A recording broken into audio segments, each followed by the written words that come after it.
2 Timotius pasal 3 ayat yang ke-1 sampai dengan 9. Keadaan manusia pada akhir zaman.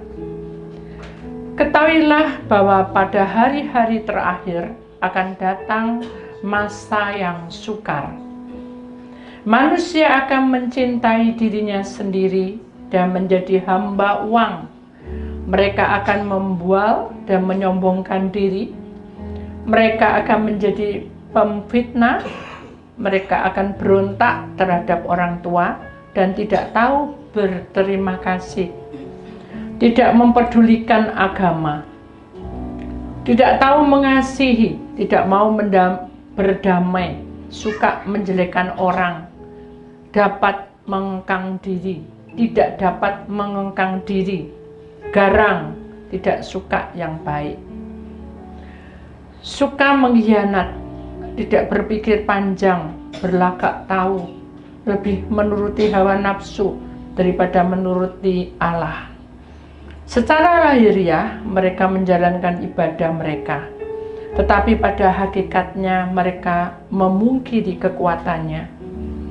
Jauhilah mereka itu, sebab di antara mereka terdapat orang-orang yang menyelundup ke rumah orang lain dan menjerat perempuan-perempuan lemah, yang syarat dengan dosa dan dikuasai oleh berbagai-bagai nafsu, yang walaupun selalu ingin diajar, namun tidak pernah dapat mengenal kebenaran. Sama seperti Yanes dan Jabres menentang Musa, demikian juga mereka menentang kebenaran. Akal mereka bobrok dan iman mereka tidak tahan uji. Tetapi sudah pasti mereka tidak akan lebih maju, karena seperti dalam hal Yanes dan Jabres, kebodohan mereka pun akan nyata bagi semua orang. Bapa, tema hari ini adalah tahunku dan umurku. Judulnya adalah tahun masa sukar, peperangan roh. 2 Timotius pasal 3 ayat 1. Ketahuilah bahwa pada hari-hari terakhir akan datang masa yang sukar. Kami percaya banyak engkau yang tahu. Kami yakin Tuhan yang akan menengok hidup kami. Dan kami berserah, karena Tuhan pasti ikut campur tangan. Kami mengangkat tangan kami. Biarkan Tuhan yang berjalan ke depan. Kami menyerahkan seluruh tubuh roh jiwa kami. Itu bertanda bahwa kami mau belajar menjadi milik-Mu. Terima kasih Bapa atas kebenaran ini. Terima kasih Allah atas anugerah ini. Di dalam nama Tuhan Yesus Putra Tunggal, kami sudah serahkan semuanya ke dalam tangan-Mu, dan Tuhan membuka jalan. Atas nama Bapa, Putra dan Roh Kudus yang percaya, kita sama-sama berkata amin. Mudah-mudahan Tuhan saudara, silakan duduk kembali. Shalom. Shalom. Puji nama Tuhan. Saudara yang terkasih, hari ini temanya agak seram karena tahun masa sukar, ya. Namanya orang kalau kita mikir masa sukar itu adalah di mana keadaan kita makin makin sukar, makin sulit. Apa yang dialami dalam hidup kita, saudara, itu akan sia-sia. Pagi, siang, malam kerja, tidak ada untungnya. Pagi, siang, malam kerja, tidak ada olehnya. Ya. Pagi, siang, malam kerja, yang didapat adalah Tuhan. Mari kita belajar untuk menyimak di dalam 2 Timotius pasal 3. Ketahuilah bahwa hari-hari terakhir akan datang masa-masa sukar, di mana kita tahu bahwa manusia itu lebih mencintai dirinya sendiri. Buktinya apa, Bu? Buktinya adalah kalau kita namanya anak Tuhan, perhatikan di baik-baik, taruh HP-mu dan jangan lihat HP, ya. Kalau kamu benar-benar anak Tuhan, perhatikan ya saudara kata-kata ini. Kalau kamu benar-benar anak Tuhan, kamu tidak boleh menengok ke belakang. Paham? Jadi kalau kamu benar-benar anak Tuhan, kamu tidak bisa bilang bahwa dulu aku bahagia, sekarang aku tidak bahagia. Kalau itu terjadi, itu saya. Tapi karena saya menjadi milik Tuhan, saya mengangkat tangan menyerah. Tuhan ubah perlahan-lahan, diproses. Amin. Orang diproses itu enak? Enak. Kenapa? Karena kemauan kita tidak sesuai. Contoh aja, saudara. Kita sukanya makan A, ya. Ternyata yang ada B, terus bosen enggak? Bosen. Akhirnya kita apa? Jengkel. Akhirnya apa? Jadi apa? Marah. Akhirnya apa? Sakit hati. Akhirnya apa? Jadi lama-lama itu menekan tubuh kita untuk masuk ke dalam depresi. Itu hal makan, saudara. Belum hal lainnya. Apalagi suami istri. Dan juga antara papa, mama, dan anak. Kalau kita memikir zaman-zaman sekarang ini, saudara, jangan bilang tahun 2025. Kalau kita mau, saudara, dari yang tahun sudah terjadi nggak ini, saudara? Coba perhatikan baik-baik. Manusia akan mencintai dirinya sendiri dan menjadi hamba uang. Mereka akan membuat dan menyombongkan diri, mereka akan menjadi penfitnah, mereka akan berontak terhadap orang tua dan tidak tahu berterima kasih, tidak memperdulikan agama. Pernah ini kita berpikir seperti ini? Bagaimana keadaan kita? Bagaimana keluarga kita? Jadi saudara, sebetulnya orang yang mencintai diri sendiri itu bukan sombong gitu, bukan. Tapi sombong di dalam roh itu lebih parah. Karena dia tidak mengenal kepribadian Tuhan. Menyombongkan diri bahwa aku Isa, nggak perlu doa. Nanti elek perlu. Satu. Kedua, suka menfitnah. Apa? Bukti nih, apa? Ya, gitu saja. Jadi orang yang suka bertele-tele itu namanya, suka menfitnah, ya saudara, itu juga sudah salah satunya. Kemudian berontak terhadap orang tua. Contohnya kayak apa? Jujur aja saudara, kalau kita memiliki orang tua, kalau orang tua tidak sakit kita bersyukur, benar nggak? Tapi kalau orang tua sakit kita bingung, betul nggak? Kita pasti bingung. Dengan kondisi seperti itu, kalau kita di dalam roh, orang yang namanya memberontak terhadap orang tua itu adalah kita tidak pernah mendoakan orang tua kita. Itu dunia roh. Pernah? Tuhan, tolong lindungi orang tua saya. Mungkin orang tua kita tidak ada. Tuhan tolong lindungi A, B, C, D. Saudara saya A, B, C, D. Pernah saudara? Ngerasa no bu, awakku dewe tak gowang ya loh. Ya memang semua orang gitu. Tapi ini adalah hukum Tuhan. Kalau kamu mencintai Tuhan, berarti kamu harus melakukan itu. Bahkan di sini katakan bahwa tidak tahu berterima kasih. Saudara melihat anak besar, saudara melihat saudara kita itu sudah ada, walaupun ada kondisi ya kasarannya mungkin saudara kekurangan, tapi kita berterima kasih. Pernah enggak kita, Tuhan terima kasih karena dia masih diberi kehidupan? Pernah enggak? Itu dunia roh saudara. Kemudian di sini kata tidak mempedulikan agama. Kalau kita bicara agama, semua agama baik. Tapi yang dimasukkan tidak mempedulikan agama adalah sudah tidak pernah berbakti secara pribadi. Pernah tidak saya berdoa sendiri pribadi? Itu namanya peduli dengan agama, peduli dengan keyakinan kita masing-masing, berdoa sama Tuhan. Janganlah ada perlu itu. Karena hal-hal seperti itu bermasalah dalam hidup kita. Maka itu kita harus berjuang jangan sampai terjadi hal-hal seperti itu. Kemudian tidak tahu mengasihi. Bagaimana namanya tidak tahu mengasihi?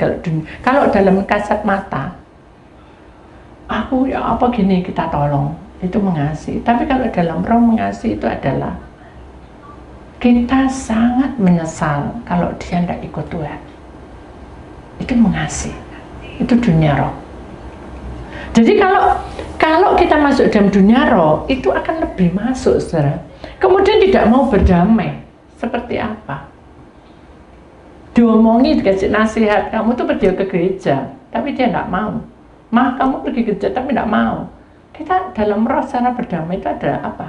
Kita harus melayani dia dengan cara damai. Saling mengisi, saling memperhatikan, saling menguatkan, itu namanya cara damai. Nah, dari situlah kita tahu bahwa suka menjelekkan orang.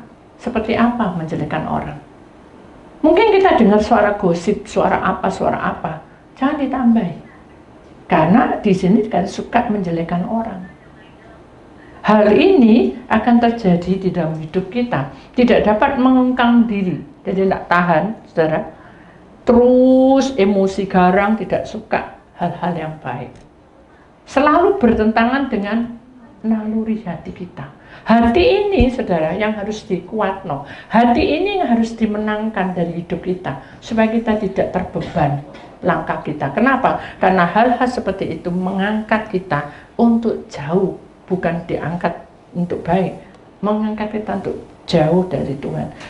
Cuma iblis mengangkat kita supaya kita dijadikan anaknya. Mau kan? Nggak mau kan?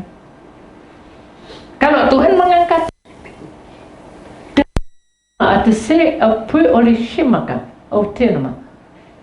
Tuhan tidak pernah menuntut kita. Tapi kalau iblis, kamu tak kasih kaya, berapa tahun? 25. Ya 25 kamu tak ngasih makan, aku mati kamu, gitu. Kamu tak kasih kepandang, tak kasih pangkat derajat, kamu mau minta berapa? Seumur hidup, seumur hidup. Kamu tak ngasih seumur hidup sampai mati, kamu turunan tak kasih, mati kamu satu-satu turunan, gitu sih. Jadi iblis itu kalau ngasih sesuatu pasti minta imbalan. Tapi di dalam Tuhan justru Tuhan mati di kayu salib sebagai tumbal dosa kita. Nah apa itu? Karena dia mencintai kita dengan tulus, tidak menuntut apapun. Tapi kita ndablek, saudara, tidak mau ngerti-ngerti. Mari kita perhatikan. Suka mengkhianati, tidak berpikir panjang. Saya tahu kalau suka mengkhianati itu apa, saudara? Ngomong itu tidak membawa berkat. Suka berpikir, tidak berpikir panjang, itu selalu berkata-kata yang tidak baik. Tengkar, cerai, wes, tuh. Itu anak-anak kamu harus mati ya, itu saja. Jadi tidak berpikir panjang. Pikirannya itu apa ya? Karena emosi dia mengeluarkan kata-kata yang tidak membangun. Ini berulang kali Tuhan tegur kita. Untuk berapa kalinya? Saya ingat ini. Jadi ini adalah goresan, digores, luka. Lebih baik kita terluka hati kita, supaya kita ingat goresan ini. Kita tidak boleh seperti itu. Lalu di sini katakan, garang tidak suka baik, berlagak tahu, lebih menurut hawa nafsu daripada menurut Allah. Tahu hawa nafsu. Kalau hawa nafsu mungkin kata yang kotor atau melakukan hal-hal yang tidak baik. Tapi kalau dalam dunia roh, hawa nafsu itu apa, saudara? Tahu, paham, saudara? Kita tidak kuat dengan kondisi alam ini. Kita tidak kuat dengan kondisi keadaan ini. Dia berusaha untuk menyenangkan hatinya. Dia berusaha untuk memuaskan hatinya dengan kata-kata yang tidak baik. Jadi hawa nafsu itu keluar, pokoknya aku ngomong gini, aku sergolek, aku udah ngomong. Itu bukan curhat, tapi itu kasarannya memukul ya, saudara. Menampar ya. Tapi kan bilang ketika kamu ditampar, kasih no pipi kanan, kiri ditampar, kanan kasih. Jadi ini bertentangan dengan naluri kehidupan secara fisik. Tapi kalau di dalam roh itu akan menjadi satu. Kenapa? Karena kita tahu bahwa hawa nafsu itu tidak akan bisa ketemu dengan Allah. Kenapa? Karena tidak nurut dengan Allah.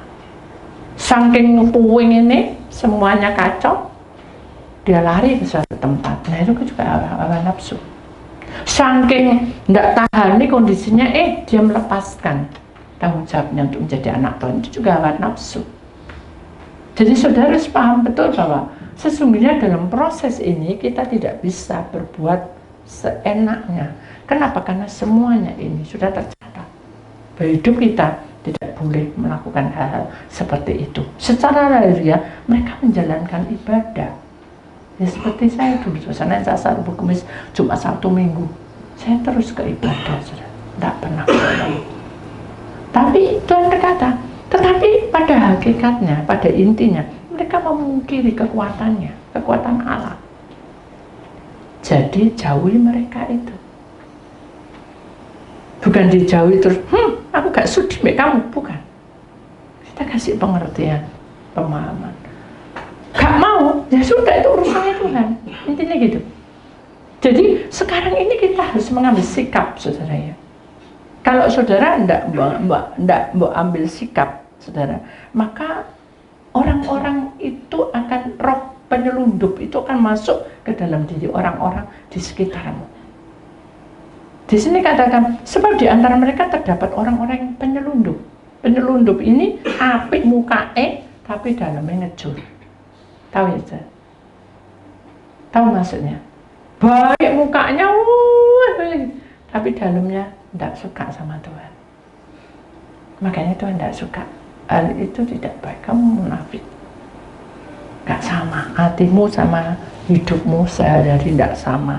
Sebab di antara mereka itu penyelundup ke rumah orang lain dan menjerat perempuan-perempuan lemah saat dengan dosa dan dikuasai berbagai-bagai nafsu. Ini kita tahu itu tidak baik. Tapi ini dalam roh, saudara. Kalau dalam roh, perempuan-perempuan itu ada penyakit. Kekuatan tubuh kita ini seperti perempuan, tidak ada kekuatan. Lemah, sarafnya lemah, mudah jatuh dalam dosa. Kalau kita ada sakit-sakitan, kita mikirnya apa? Wah, aku mau mati, gitu. Makanya kita harus tahu bahwa kuasa Tuhan itu lebih besar dari kuasa-kuasa itu. Kita harus buang itu semua, karena hal itu membuat kita menjadi tidak baik. Paham, saudara? Jadi ini ada satu pelajaran buat kita, bahwa kalau kita tahu bahwa sekarang ini sudah di akhir zaman, ya, di mana kondisi keadaan sudah berubah, semua berubah, kacau semua, saudara. Tahun yang masa sukar sudah ada di ambang pintu. Peperangan roh itu pasti terjadi. Kalau fisik kelihatan tidak apa-apa, tapi ini roh loh, saudara. Kita tuh perang dengan roh jahat.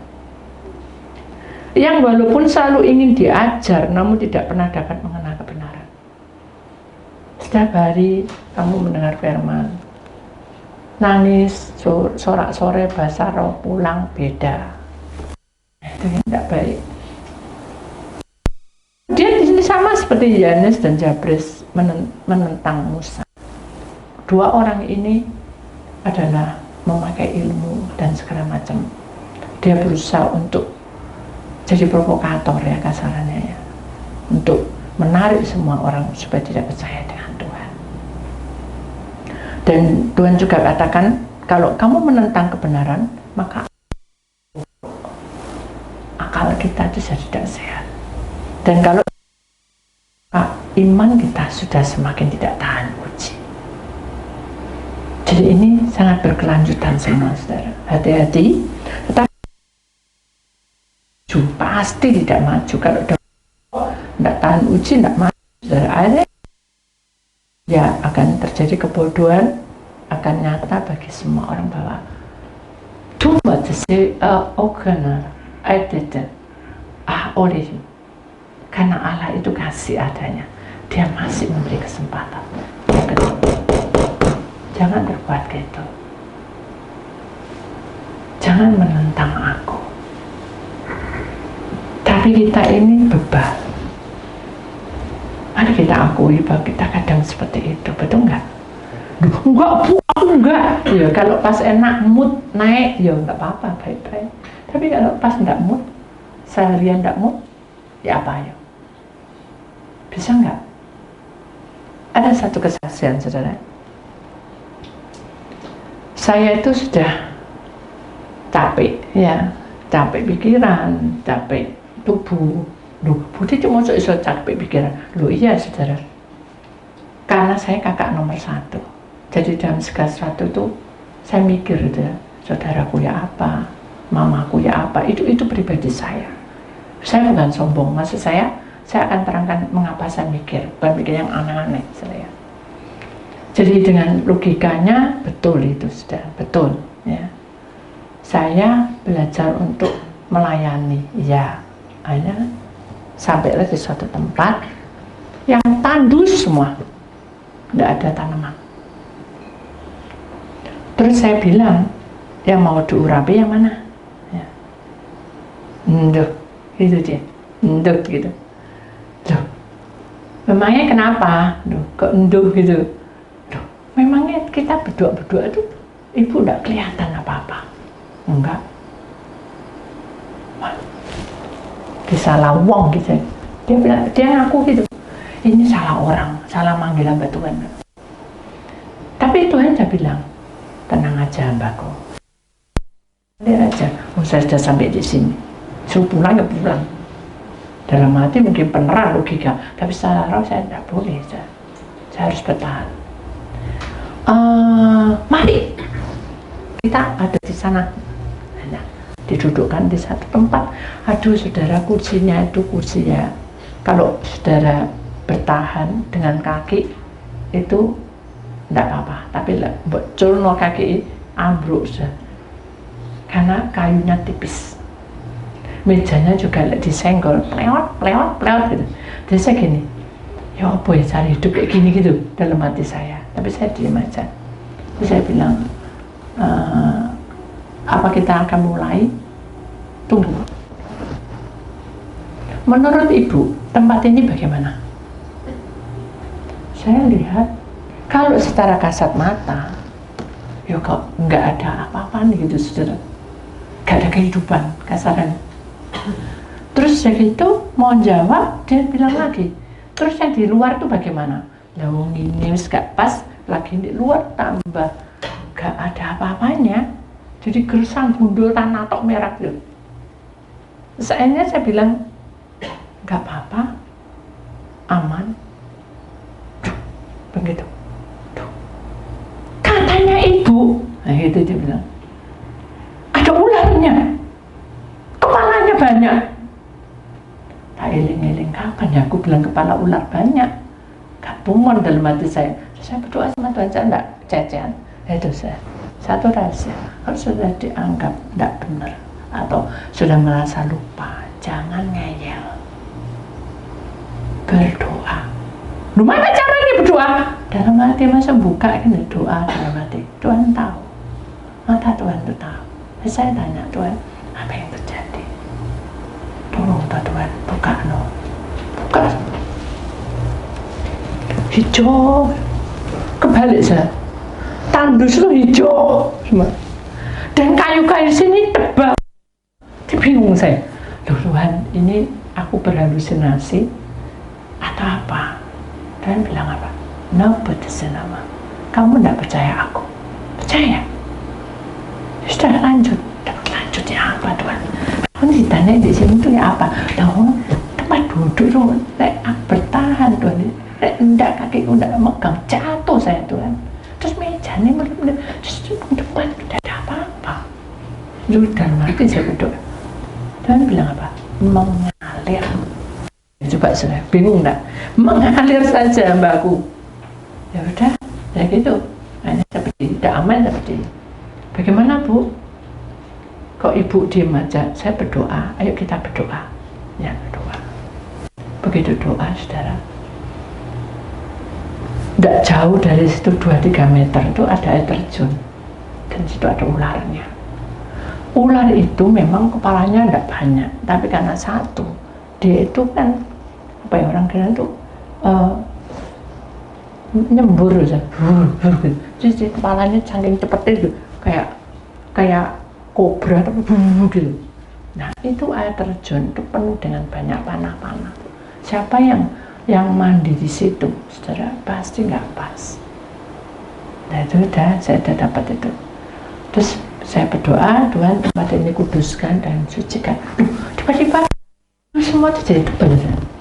Tuhan sucikan juga ruangan yang di tanah di luar sana, hamparan yang Tuhan sudah berikan pada saya untuk pelayanan, saya serahkan. Warnanya hijau semua. Dari itu amin. Saya bilang sama orangnya, tempat ini sudah berapa lama kamu pegang? Kayaknya udah lama Bu, kurang lebih 10-15 tahunan lah. Bagus lah. Apa yang kamu alami? Makanya justru saya tuh manggil sama ibu, kenapa kok saya mengalami banyak masalah di sini? Contohnya kayak apa? Ya tunjukin. Pegawai itu diem-diem motong kayu mati, tapi di dekat air terjun kan, ya. Terus dari itu ada orang yang ngambil tanah dibawa ke sana, tanahnya itu jadi hilang gitu. Masa? Terus dibuka, kita doa, dibuka, ternyata tanah itu dikejar pemujaan. Iblis tahu bahwa tanah itu adalah tanah berkat. Nah, saya ngomong apa? Saya bilang, iblis tahu tanah itu berkat, ngamuk sih. Dulu ini lo gersang kayak apa-apa nih, kan gitu. How to say the nama ukun. Ketika kamu percaya apapun yang ke depan, itu harus kamu tengok ke sana, jangan ke sini keadaan. Harus arahnya ke sana, menuju salib. Akhirnya saya bilang, ya sudah, berdoa aja supaya Tuhan membuka jalan. Ya, ularnya bagaimana? Ya kan karena ada air terjun itu. Nah, itu saya lupa air terjunnya. Ya udah, enggak apa-apa. Kita doa no. Saya bilang sama Tuhan, air terjun ini diurapi percuma. Mbak urapi sekarang ada orang lagi masuk lagi. Ngasih pemujaan desa. Terusnya apa Tuhan? Ya sudah.